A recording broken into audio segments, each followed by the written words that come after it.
화요일 지도부 열전으로 찾아왔습니다. 김혜영 국민의힘 비대위원, 김현정 더불어민주당 대변인 두 분과 함께합니다. 안녕하십니까? 안녕하세요. 네, 안녕하세요. 반갑습니다. 네. 자, 오늘 이 얘기부터 먼저 해보겠습니다. 어제 환노위 국정감사에서 민주당이 김문수 경사노위 위원장 검찰에 고발한 안건을 단독 처리했습니다. 아마 지난 14일 날 그 국회 모욕 발언을 좀 문제 삼았던 것 같아요. 네. 그 부분 좀 말씀 주십시오. 예, 그때 그 한노위 국감에서 과거에 네. 김문수 위원장께서 김일성은 문재인은 김일성주의자다. 그리고 윤건영 의원에 대해서 수령에 충성하는 자다 이런 발언을 해가지고 이제 그때 한참 이제 국감에서 파행이 있었는데 그거에 대해서 이제 좀 시간이 지났지만 사과를 하셨거든요. 근데 다시 또 좀 지나서 방송에 나가서는 다시 또 그거에 대해서 신념이다라는 식으로 다시 또 말을 또 번복했거든요. 이거에 대해서 이제 국회를 모독했고 위증을 했다. 위증이다. 예, 위증. 예. 위증 같은 경우는 또 하나는 이제 그때 민주노총의 산별연맹위원장들과 식사도 했다 이런 발언을 했는데 민주노총에서는 공식적으로 그런 사실이 없다라고 해서 그거는 이제 위증의 이제 영역인 거고요. 국회 모독은 좀 전에 말씀드렸지만 문재인 전 대통령에 대한 공산주의자 발언이라든지 또는 그 윤건영 의원에 대한 수령에 충성한 자 이런 등이 국회를 모욕했다 이런 취지로 이제 검찰에 고발한 거죠. 자, 일단 표현의 자유 이런 얘기도 또 하는 것 같고요. 네. 그 정도 얘기하는 게 문제가 있냐 이렇게 국민의힘은 얘기를 한 것 같습니다. 그것보다도 이제 김문수 위원장은 정말 우리 국민이 다 아시다시피 대표적인 운동권 출신이십니다. 그분이 우리 당에 오시게 된 계기도 있긴 하지만 여하튼 운동권의 궤보를 아주 쫙 깨고 계신 분이고 운동권 사상 또한 쫙 깨고 계신 분이죠. 오죽하면 신용복 선생님이 대학 선배고 그때 당시에 어떤 활동들을 했는지 전부 다 알고 있다. 그러니까 저는 민주당으로서는 되게 불편한 존재일 것 같아요. 일단 국회를 모욕했다는 것, 이것에 문제가 되는 것은 이제 윤건영 의원이 종북 본성이 있다. 주사파 운동권 출신이다. 그리고 반일 민족 수령께 충성한다. 이런 식의 발언을 한 건 사실이에요. 그것에 대해서 윤건영 의원이 개인적으로 고발할 수 있다고 봐요. 그렇지만 그것이 국회를 모독한 것은 아니거든요. 그래서 국회의원 개인을 모욕한 것이다 그렇게 보시는 거네요. 네, 국회의원 개인이 그것에 대해서 본인의 사상은 이러했고 당시에 진짜 종북 본성이 있었는지 반일 민족 수령께 충성한다는 말을 한 적이 있었는지 본인이 얼마든지 고발할 수 있다고 생각을 하고 윤건영은 본인한테 대한 얘기를 하신 거기 때문에 그것이 국회 모독이다 이렇게 보는 것은 저는 정쟁이라고 보고요. 또 하나 이것은 질문에 대한 답변 형식이었습니다.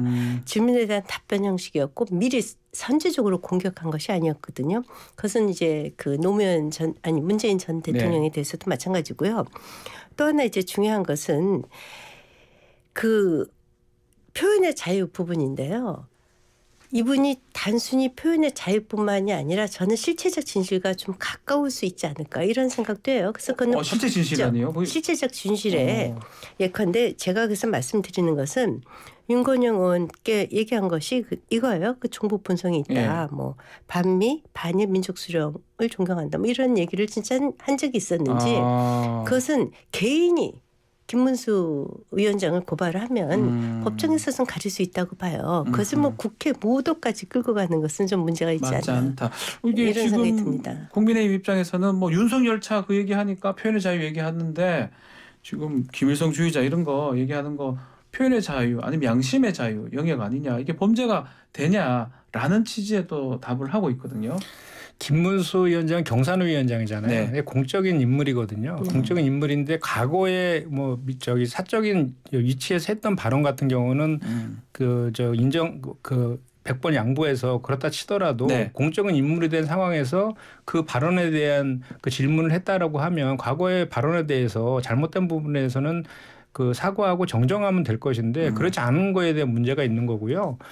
문재인 전 대통령과 윤건영 의원은 헌법기관이잖아요. 그럼 그분들을 뽑은 국민들을 또 모독하는 게 되는 거거든요. 그리고 윤건영 의원은 현재 지금 환노위 의원이잖아요. 국회의원인데 그 간첩이라고 하는 사람하고 같이 그러면 저 여야가 같이 지금 국회에서 같이 상임위 활동을 한다는 것인데 이건 말이 안 되는 거지 않습니까? 그리고 김문수 위원장은 말 그대로 경산호위 위원장이에요. 예. 본인의 신념과 이념을 주장하는 자리가 아니라 사회적 사회적 대화를 주도해야 되는 자리에 있는 분이거든요. 그렇기 때문에 그런 공적인 자리에서 특히 경산호 위원장이라는 자리에서 봤을 때 이런 발언들은 더더욱이 더 큰 문제다라고 이제 지적을 하는 거죠. 네. 네. 질문에 대해서 당신께서 양심의 기준에 따라서 답변한 것으로 보이고요. 그건 그분의 양심이고 그분의 표현의 김문수 위원장의 자유이고 자유다. 네. 예. 그리고 또 하나 더 중요한 것은 저는 우리 국민들 중에도 적지 않은 분들이 실제로 그 김일성주의자라고 생각하는 분들이 있을 수 있도록 국민들 중에 있다고요? 네, 우리 국민들 중에서도 그렇게 생각하시는 분들이 계세요. 그래요? 그렇게 지난 5년간 문재인 전 대통령께서 재임 시절 과연 대북 관련 행보를 어떻게 하셨는지 처신을 어떻게 하셨는지 왜 국민들한테 일부 국민일지라도 그런 의심을 받게 활동을 하셨는지 예를 들자면 북한에서 문재인 전 대통령에게 뭐 삶은 소대가리 같다 뭐 온갖 비난을 다 해도 참 굴욕적인 그 대북 정책을 일관하고 종전 선언에 매달리고 이렇게 하지 않았습니까? 그것으로 파생된 것이 뭐 해수부 공무원 피격 사건이라든가 탈북 어민 강제 북송 사건 등 지금 의심되는 것들이 너무 많아요.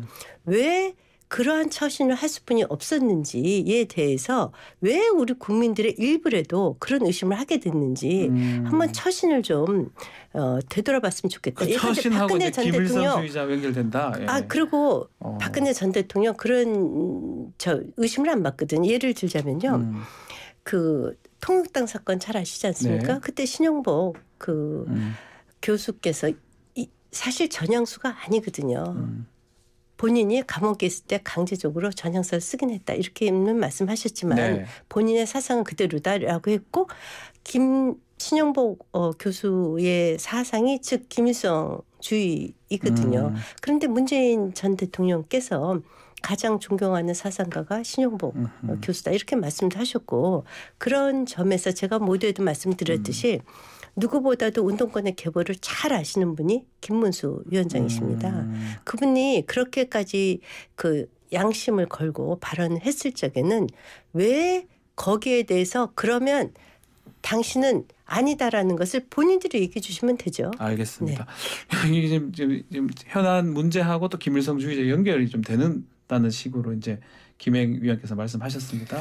그렇게 따지면은 그런 사례들은 저도 반박할 것은 차고 넘치는데 그렇게 되면 너무 이제 내용이 확장이 되니까 저는 아까도 말씀드렸지만 김문수 위원장이 지금 공적인 자리에 있는 분이고 사실 7, 80년대 노동 그 현장에서 활동하신 분은 맞아요. 그런데 그 이후에 그분이 소위 말해서 운동권에서는 노동계에서는 변절자로 지금 얘기가 되고 있거든요. 그래서 특히 이제 그 경산호위에서 가장 중요한 축을 담당하는 게 양대 노총이거든요. 한국노총과 민주노총인데 양대 노총에서조차도 그 김문수 위원장의 이런 그 발언이나 민주노총에 대해서 적대적인 발언을 엄청나게 쏟아냈거든요. 그리고 또 지금 엊그저께에서도 SPL 제빵 노동자가 이제 산재 사고로 사망한 일이 발생했잖아요. 그와 관련된 중대재해처벌법이라든지 또는 노란봉투법 개정이 이제 올라가 있는 그거에 대해서 반대 입장을 또 내고 있거든요. 그러니까 그 경산호 위원장이라는 그 사회적 대화를 주도해야 되는 분이 한쪽에서 이렇게 편향적인 시각을 갖고 있는 것이 문제라는 것이고.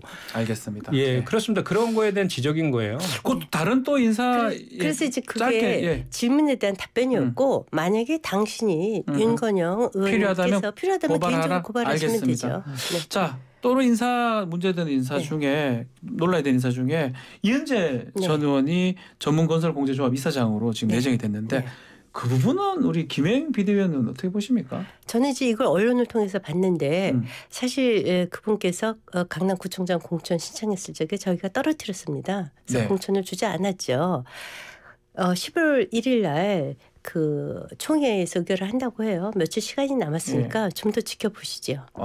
그런 네. 뜻은 지금 별로 찬성하지 않는다 이런 뉘앙스. 뭐 여러 가지 얘기들이 나오고 있고 예. 아직 그 통과가 되지 않은 상황이기 때문에 예. 좀 더 지켜보셔도 될 것 같아요. 그래서 일각에서는 이게 민간단체거든요. 예. 민간단체에서 얼마든지 거부권을 행사했을 수도 있었는데 사실 이게 문제가 뭐냐면 지난번 문재인 정권에서도 당신네 사람을 심어서 그것이 문제가 돼서 이게 민간 협회인데 그래서 그 협회에서 정치권 인사를 거부하기 위해서 그 조례도 개정을 하고 막 이랬어요.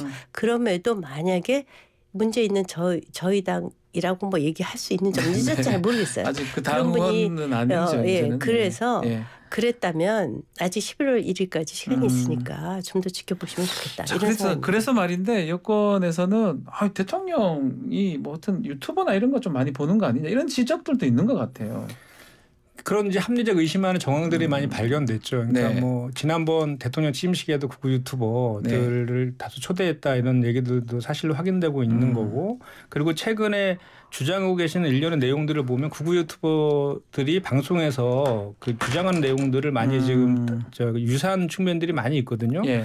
이 전문건설공제조합에 그 내정되신 이은재 전 의원 같은 경우에도 과거에 사퇴하세요. 예. 그 막말로 예. 이미지가 딱 각인되신 그런 분인데 제가 이제 금융노조 위원장 출신이라서 네. 전문건설조합에 대해 잘 압니다. 거기는 민간기업이라고 하시지만 항상 그 정부에서 민간협회? 낙하산 인사, 했죠. 예, 낙하산 인사로 내려왔던 그런 폐해들이 반복된 것인데 이 이은재 전 의원 같은 경우는 금융과 건설에 대한 경력이 전혀 없어요. 그래서 건설업계조차도 낙하산 인사 치고도 너무 황당하다 이런 지금 반응들이 지금 나오고 있거든요. 그래서 네. 이거에 대해서 좀 전에 우리 김행 비대위원장이 말씀하신 것처럼 그 잘 좀 판단했으면 좋겠다 그럼요. 이 말씀을 좀 드리고 싶고요. 그리고 이제 저는 그렇습니다. 이게 윤석열 대통령 이라든지 또는 그 정부 여당의 특히 지도자급에 계신 뭐 비대위원장이라든지 이런 분들의 발언은 그냥 개인의 발언이 아니지 않습니까? 김문수 위원장도 마찬가지고 그래서 발언을 할 때는 좀 미래지향적으로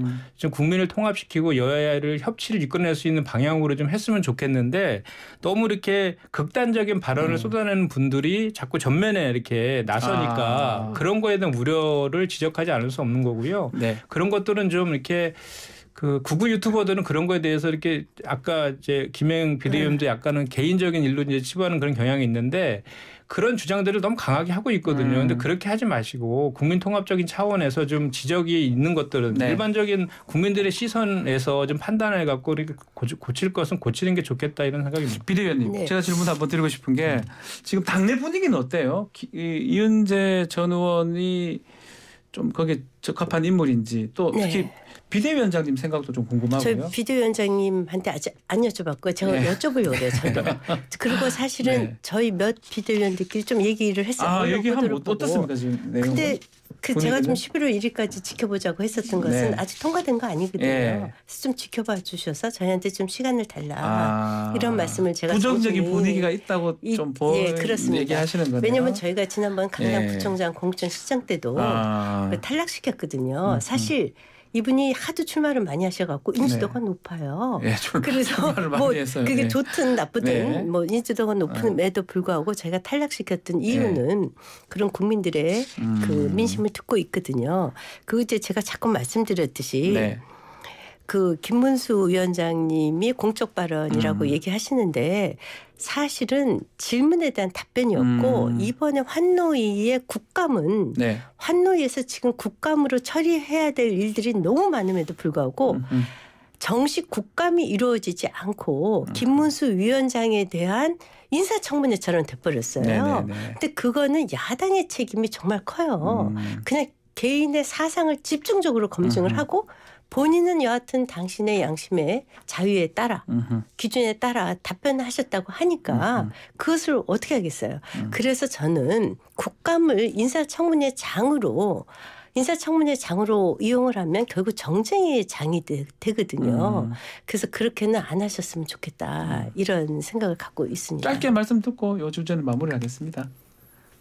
이은재 전 의원 관련. 뭐 김문수 위원장 얘기도 하시고요. 좀 전에 말씀드린 네. 것처럼 저는 국민통합 차원에서 일반적인 그런 지적들이 국회 또 헌법기관인 국회라든지 국민들의 지적이 있는 거 분명한 사실이거든요. 네. 그래서 그런 것들에 대해서는 좀 받아들일 것은 받아들여서 이렇게 미래를 향해서 갔으면 좋겠다는 말씀을 드리고 싶습니다. 네. 자, 다음 주제는 지금 감사원 중간 발표 부분입니다. 감사 결과인데 사회 피격 사건 관련해서 어제 우리 김행 위원님께서 네. 반역행위 얘기를 했었어요. 했어요. 어떤 내용이십니까? 그 부분은? 이건 정말 대한민국 국민이 네. 공무원이 표류했다가 북한으로 끌려가서 총살당하고 화형을 당한 사건이고 지금 유가족들이 고발을 했습니다. 네. 그쵸? 검찰에 고발도 했고요. 그래서 이제 감사원이 6월 달부터 다시 이제 조사를 시작하지 않았습니까? 그 조사를 시작하게 된 계기는 가족들이 고발도 했고 또 지난 선거 유세 과정 중에 그 민망인께서 윤석열 후보를 다시 만나서 너무 억울하다. 이걸 꼭 밝혀달라. 이렇게 아주 호소도 하고 당시 윤석열 후보가 약속도 했습니다. 감사원의 그 발표된 조사 결과를 보면 21일 네. 12시경에 실종됐고요. 표류됐고요. 22일 그 다음날 18시 36분에 대통령한테 처음 서면 보고가 됐어요. 네. 당시에 해상 추락으로 간주되며 표류한 것으로 보인다라고 보고가 됐어요. 그리고 3시간이 지난 22시에 관계장관 회의가 열렸습니다. 예. 그 3시간 동안 대한민국의 대통령은 국민의 생명을 지켜야 되는 최우선적인 네. 임무를 쥐고 계신 분입니다. 그러면 그 3시간 동안 그 표류된 우리 대한민국 국민을 살리기 위한 모든 지시를 내렸어야 돼요. 근데 아무런 지시도 내린 그 지시를 내리지 증거가 않는 부분. 없습니다. 네. 그리고 또 당연히 그 최초 상황 평가 회의를 해야 됩니다. 예. 대통령 주재로. 네. 그런데 그 회의도 하지 않았어요. 더 놀라운 것은 당시에 그 통일부 대북 소통을 맡고 있는 통일부 장관은 의사결정 과정에서도 아예 배제되고 네. 정보 공유도 시키지 않았습니다. 그리고 국방부 장관은 저녁 만찬에 가고 네. 어떻게 대한민국 국민이 표류가 돼서 북으로 끌려갔다고 그런 의미에서 보고가 반역이다. 됐는데 반역이다. 3시간 동안 대한민국 국민을 그대로 내버려 뒀다면 그건 반역이고 그게 또 반역입니다. 이후에 예. 그 이후에 24일 발표일 때까지의 106건의 첩보 고급 첩보가 SI라고 하죠. 다 삭제가 됐어요. 삭제가 되고 그리고 결국은 월북이라고 발표를 했어요. 말도 안 되는 개인의 사생활을 들어서 그러면 당시에 문재인 전 대통령은 그 종전 협정을 하기 위해서 굉장히 애를 쓰고 북한으로부터 뺨따기를 받고 있었던 상황이에요. 그런 상황에서 그리고 그 김정은을 그 대한민국으로 좀 네. 초청하려고 굉장히 애도 쓰셨죠. 네. 그런 상황에서 그런 만약 의미에서, 예. 우리 대한민국 국민이 충분히 알겠습니다. 구할 수도 있는 국민이 우리 아들만 사건 아시죠? 네. 그때 이명박 정부 때는요. 우리 알겠습니다. 예. 해군이 가서 네. 구출해 왔어요. 네. 그런데 그런 의미에서 구출해 해오지 않는 것이 드러난다면 반역이다? 이건 예. 반역행위죠. 그래서 뭐 은폐도 했고 수사도 필요하다는 입장인데 어떻습니까? 민주당에서 어제 감사원 방문해서 또 항의 뭐 방문도 했던 것 같은데요. 네. 네. 저희는 반대로 네. 대통령실 국감본실이 그 중심에 서서 감사원에게 하명 감사를 시킨 그리고 또 검찰 수사로까지 이어진 이런 이 대통령실의 기획 작품이다라고 네. 저희는 판단하는데요. 그 근거로는 그 이미 2년 전에 있었던 그 결과를 갖다가 추가적인 구체적인 증거 없이 그냥 결과만 바꿨거든요. 네. 그리고 이 감사 중간 결과 발표는 이미 감사원이 독립적인 헌법기관이잖아요. 헌법기관으로서의 독립성과 중립성을 상실한 상태에서 불법적인 감사의 의결도 없이 감사가 시작되었고 중간 감사 결과도 감사의 의결을 거쳐야 되는데 그 의결도 거치지 않고 결과를 발표했고 수사 의뢰까지 이어진 이런 일련의 정황들이 있거든요. 그걸 시간대별로 좀 저희가 좀 복귀해 보면 네. 5월 10일 날 윤석열 대통령이 취임하셨잖아요. 네. 그리고 5월 달에 NSC 회의가 열립니다. 2차례에 걸쳐서. 네. 그때 그 NSC 회의의 그 구성원도 아닌 그 해경청장을 참석시킵니다. 거기에서 서해 피격 공무원 사건이 논의됐다라고 합니다. 논의됐는데 그 이후에 6월 16일 날 국방부와 해경이 기존의 입장을 번복해서 자진 월북이라고 네. 추정할 수 없다. 이렇게 또 입장을 바꾸잖아요. 그리고 그 바로 다음 날 유병우 사무총장이 방송을 보고 화가 나서 감사를 시작했다. 기다렸다는 듯이 이렇게 하고 57일 동안 감사를 한 거예요. 그래서 그 문 전 대통령에 대한 그 서면 조사도 국정감사 전에 그리고 중간 감사 결과 발표도 국정감사 중에 그리고 그 수사 요청으로 이어지는 이런 것들까지 치밀하게 저희는 계획하고 진행했다라고 저희는 보는 거고요. 계획한 것이다. 예, 그렇게 저희는 생각합니다. 그리고 그런 증거로는 뭐 차고 넘칩니다. 왜냐하면 최재해 전 원장이 국정원은 감사원은 대통령의 국정 운영을 지원하는 기관이다 이런 얘기도 했고 대통령도 감사 청구를 할 수 있다 이런 발언도 했고요. 유병호 사무총장이 또 감사의 그 상황들을 실시간으로 보고 이관섭 국정기획수석에게 보고했다는 그 문자도 지금 발견이 됐지 않습니까? 이렇게 독립성 중립성을 위반한 상태에서 국가안보실의 그런 하명을 받아서 한 것이다라고 저는 보고 있는 거고요. 그리고 또 현재 지금 이와 관련해서 검찰의 수사가 이미 진행되고 있지 않습니까? 네. 진행적인 수사에 대해서 감사 요청하는 경우는 없거든요. 이런 것들 그리고 또 2011년 이후에 중간 감사 결과 발표는 5차례밖에 없었거든요. 예. 2015년 이후에는 한 차례도 없었어요. 그러니까 이례적인 그 감사 의결도 거치지 않고 감사 결과를 발표한 것은 결국은 전 정부에 대한 정정부에 대한 그 정치 탄압이고 결국은 이 마지막에 그 타겟은 문재인 전 대통령이다라고 저희는 보고 있는 겁니다. 그리고 네. 조금 전에 그 3시간 문제를 자꾸 계속해서 정부 여당에서 지적을 하시는데요. 2020년 9월 22일 밤에 그 공무원이 북한 해역에서 사살되고 시신이 소각됐다라는 것은 첩보였습니다. 그 첩보였고 그 진흙 같은 어둠 속에서 CCTV를 실시간에 그것도 북한 해역에서 발생한 상황을 확인할 수는 없는 거 아닙니까? 네. 그래서 그 첩보를 근거로 해서 이제 그 첩보를 근거로 해서 그 다양한 그 국방부나 해경이나의 그런 전문가들의 의견들을 다 취합을 해가지고 그거를 정보로 사실로 확인이 돼서 알겠습니다. 발표한 것이 2020년 2월 24일 오전인 거거든요. 네. 그거를 첩보와 정보를 구별하지 못하고 지금 주장하는 것은 과도한 거고요. 은폐했다는 것도 지금 SI 첩보 등은 되게 국가 안보에 있어서 되게 중요한 정보 자산 아닙니까? 이런 자산들이 다른 여러 가지 부처들에게 공유되는 것을 방지하기 위해서 그 배포선을 축소했다는 것이지 국방부의 원본으로 남아 있고 그것은 현재 국방부에서 인정하고 있는 거 아닙니까? 그래서 요 얘기만 해보고 또 너무 길어지는 것 같으니까 그래서 그 당시에 국방이 그 회의록을 좀 공개를 하자 민주당 얘기를 하는데 그거를 이제 국민의힘이 협조하면 사실은 좀 많은 부분이 해결되는 거 아닌가요? 네, 어차피 다 저는 이제 검찰 수사 들어갔기 때문에 백일하에 드러날 것이라고 보여지고요. 예. 그래서 문재인 전 대통령께서도 지난번에 그 감사원의 그 서면 조사를 거부하지 않으셨습니까? 네. 정정당당하게 좀 감사에 임하시고 당신께서는 박근혜 대통령이 현역 시절에도 검찰 수사에 당장 응해라. 피의자다.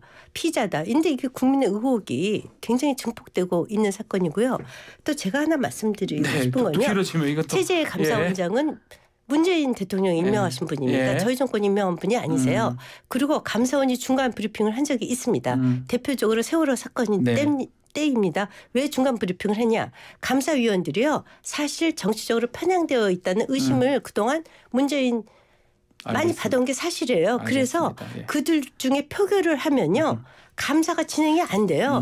그래서 세월호 때도 당시에 그냥 중간 브리핑을 발표를 했습니다. 알겠습니다. 그래서 그걸 갖고 문제를 삼는 것은 말이 안 되는 거죠. 자, 이 주제도 이 정도로 하면 될 것 같고요.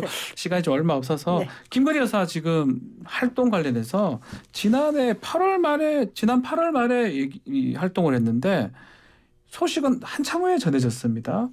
조용한 행보 이거 어떻게 보십니까? 이렇게 이어가는 이유가 뭘까요? 네, 그 신부님이 하셨다고. 네, 신부님이 김하중 신부가 SNS에서 공개를 했습니다. 그럼 우리 신부님이 굉장히 존경하는 성직자인데 그분이 정치적 의도를 갖고 공개했다 이렇게 말씀할 수는 없을 것 같아요.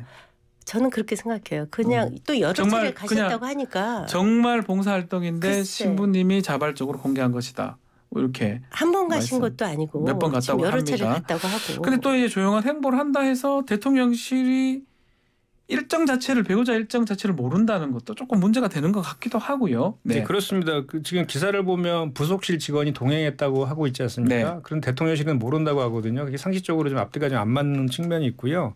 그리고 대통령 그 부인 배우자는 공적인 인물이잖아요. 그럼요. 그래서 공개적인 일정뿐만 아니라 비공개적인 일정도 대통령실에서 당연히 알고 있어야 된다고 생각하고요.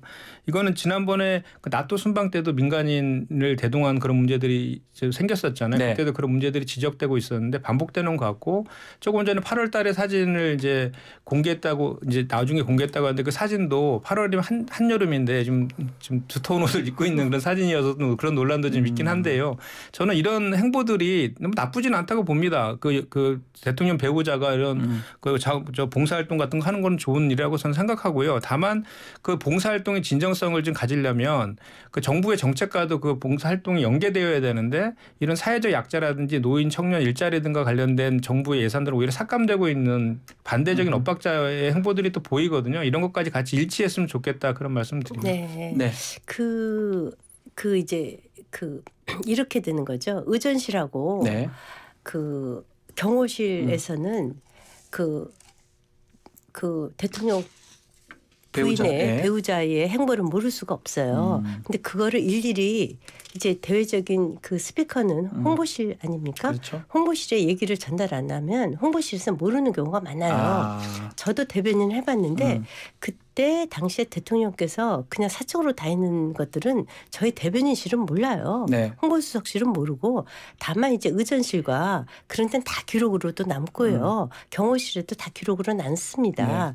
그래서 그때 몰랐다. 이것은 이제 홍보수석실에서 몰랐다. 이 얘기고요. 어떻게 대통령과 배우자의 알 일정을 것이다. 다 알 어떻게 것이다. 아. 어떻게 그 홍보수석실에서 다 알 수가 있어요. 그는 그래서 오해가 없을 전달이 안 됐을 것이다. 그 여기 오해가- 대변인 출신답게 잘 대변하시네요. 네, 실제로 그래요. 저희 알겠습니다. 모르는 게 대통령실에서는 많거든요. 당연히 이제 당연히 대통령실에서- 의전실과 예, 예. 경호실에서는 당연히 알죠. 그래서 네. 그렇게 얘기하지 않으셨으면 좋겠고 네. 사실은 저희가 가장 존경하는 그 영부인 하면 뭐 유경수 여사 아니겠어요? 저희 국민들이 그분께서 제일 그 많이 비공개로 하셨다? 그 약자들을 많이 보살폈죠. 알겠습니다. 그런 점에서는 좀 너그럽게 봐주시면 좋겠다. 요 시간이 얼마 안 남았는데 여론조사 하나만 좀 보고 마무리를 좀 해야 될 것 같습니다. 어제 리얼미터가 그 미디어 트리뷴 의뢰로 조사한 내용인데 국민의힘하고 대통령 국정 수행 지지율이 1.1%씩 다 올랐습니다. 그 상승 이유 어떻게 좀 비대위원이니까요? 저는 그냥 오차 범위라고 생각해서 아직 저희가 갈 길은 멀다. 큰 의미는 이렇게, 없다. 큰 예. 의미는 없다 이렇게 보고요. 예.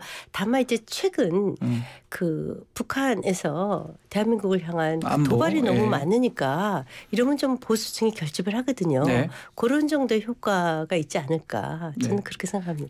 김현진 대변인은 어떻게 보십니까? 예, 저도 뭐 외교안보 분야에서 좀 더 잘해달라는 의미인 것 같고 뭐 네. 사실 1.1%라서 큰 의미는 없다고 봅니다. 오히려 저 얼마 전에 발표했던 갤럽 조사, 네. 갤럽 조사 큰 의미가 있는데 거기서는 오히려 떨어졌거든요. 갤럽 조사가 전화 면접 방식이지 않습니까? 그렇죠. 떨어졌는데 그때 가장 큰 이유로는 외교안보를 했어요. 그래서 북한의 도발에 대해서 현재 정부가 대응하는 것들에 대한 불안감 심리가 지금 작용한 거거든요. 그래서 어쨌든 지금 이런 여론조사 결과를 근거로 해가지고 중요한 것은 지금 북한 도발에 대해서 우리 그 남한에서 좀 더 외교와 평화적인 노력을 통해서 해결하는 것이 중요하기 때문에 그런 기조를 좀 가졌으면 좋겠다. 알겠습니다. 자 한마디만 시간 다 외교와 됐습니다. 평화 예.